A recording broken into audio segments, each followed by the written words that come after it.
فالذي أهوى دعاني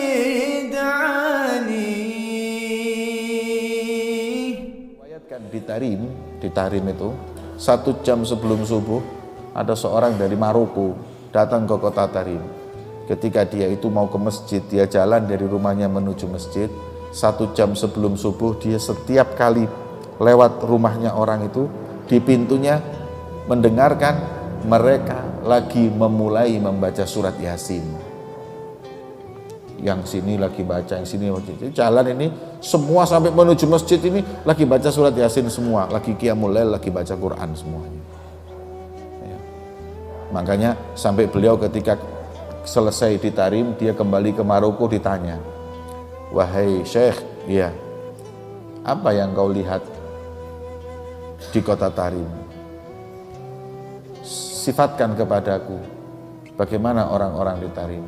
Beliau menjawab, "Haula lil malaikati asbah." Mereka itu saya katakan kalau saya jujur lebih mirip malaikat daripada manusia. Saking rajinnya mereka beribadah kepada Allah, mau bangun malamnya, mau ngajinya. Di Tarim itu saking makmurnya dengan ibadah. Saya pernah dengar dari guru saya, di Tarim itu banyak orang yang hafal Quran. Dan ngafalin Qurannya itu bukan hafalan, tapi min kathratis sima, saking seringnya mendengar orang baca Quran sampai hafal. Jadi yang di rumah baca Quran, yang di masjid baca Quran, ini baca Quran. Saking seringnya lihat orang baca Quran sana sini, sampai dengan tanpa sengaja dia hafal Al-Quran. Subhanallah.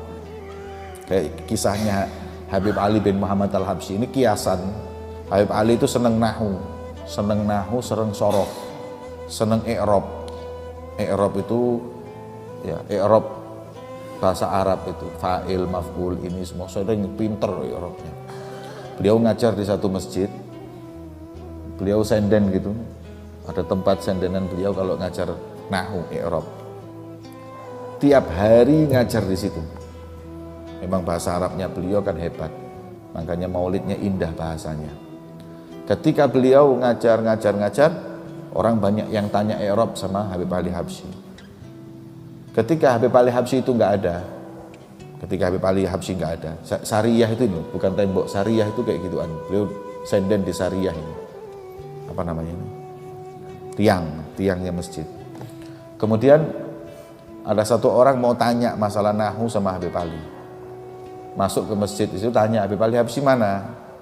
Saya mau tanya satu masalah nahu ini." Beliau mengatakan, "Habib nggak ada." "Itu mau tanya apa?" "Ini mau tanya i'rab." "Ya Ustaz, nggak usah tanya sama Habib Ali Habsyi." Terus tanya siapa? "Tanya tiang itu." Lha apa? Apal bendino ngrungokno i'rab ya Habib Ali Habsyi. Insya Allah tiang itu aja apal. Jadi dia tanya, kalau bisa jawab semua yang inti permasalahkan. Ini seperti itu mereka ini. Ya. Begitu pula dalam bangun malam, dalam beribadah. Ya. Hebat. Apalagi kalau sudah Ramadan hadirin. Masya Allah, masjid-masjid itu makmur semuanya. Orang nggak ada yang tidur. Ibadah semua. Dari masjid ini ke masjid ini, dari masjid ini masjid ini. Saking banyaknya orang yang pengen ibadah, sampai dibagi masjidnya. Kan kalau di sini maghrib, isya adzan, taraweh. Masjid Al-Huda ya taraweh ba'dal isya, ya jam 7, setengah 8 lah, jam 7. Masjid mana? Jame ya jam 7 sampai jam 8, terus gitu semua. Lah orang sana nggak mau. Saya kepingin bisa di semua masjid. Lah terus siapa? Gantian aja. Jadi jam 9 sampai jam 10 Masjid Ba'alawi. Ya. Kemudian Masjid Segaf itu jam 7 adzan sampai isya sampai jam sekian. Masjidul Muhdhar itu jam 11 sampai jam 12. Masjid Jamek di Tarim itu kalau tarawih jam 2 sampai sahur. Jadi kita itu nggak ada uzur, mau ninggalin sholat tarawih nggak ada uzur. Kita kan di sini enak, pulang gitu dari mana, telat rek tarawih, gak iso meneh ae wis. Nih. Di sana nggak ada uzur, nggak bisa, ya sembilan masjid ini, dari masjid ini, semua sampai jam 2. Jam 2, sampai adzan isyaknya itu dibeda-bedakan. Masjid Jamek itu adzan isyaknya jam 2, Masjid Pak Alawi jam 9, ya jam segitu. Jam setengah 8 di Darul Mustafa, di Rubatarim. Wes. Saking senengnya bangun malam untuk ibadah kepada Allah Subhanahu wa Ta'ala.